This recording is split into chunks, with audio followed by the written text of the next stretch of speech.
na nga, nagluto siya na ano. Pusit! Ayan yung ano pa.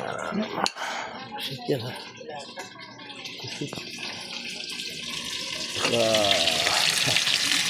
Butan.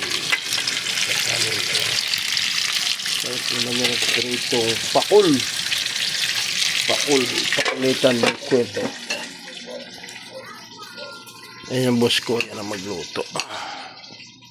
Yan ang pinaka-boss sa lahat.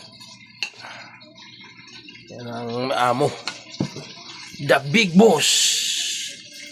Rosalyn David Cortez. Yan.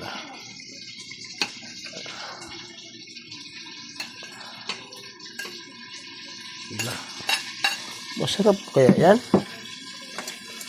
Masarap kaya yan? May sabaw pa pala ito. Sayang ito. Titirahin ko mamaya una. Mamaya pulutan yan. Pulutan lang yan mamaya. So, yung pinangat ko na sup-sup. Yan, sarap yan. May sup-sup pa. Nakalimutan sup-sup pa.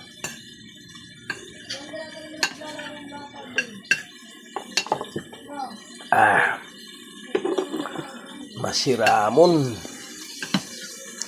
Daming sili. Daming pusit yan ang masiramon yan. Ito masiramon dito. Masiramon yan.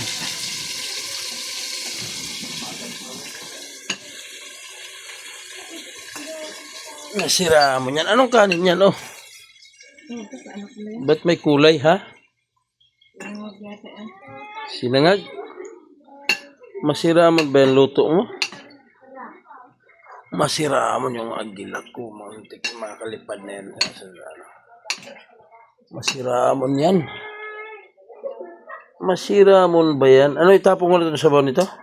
Ay, ako na dyan ka. Hindi baw. Hindi wow. Nagprito ako ng pakul. May kasamang itlog ng tambakul. Marunong ito magpit anak mo sa gamit niya. Basta yun eh.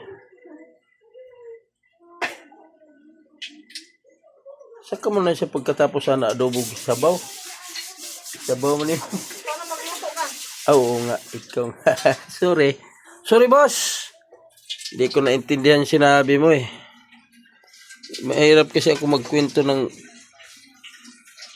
Bisaya.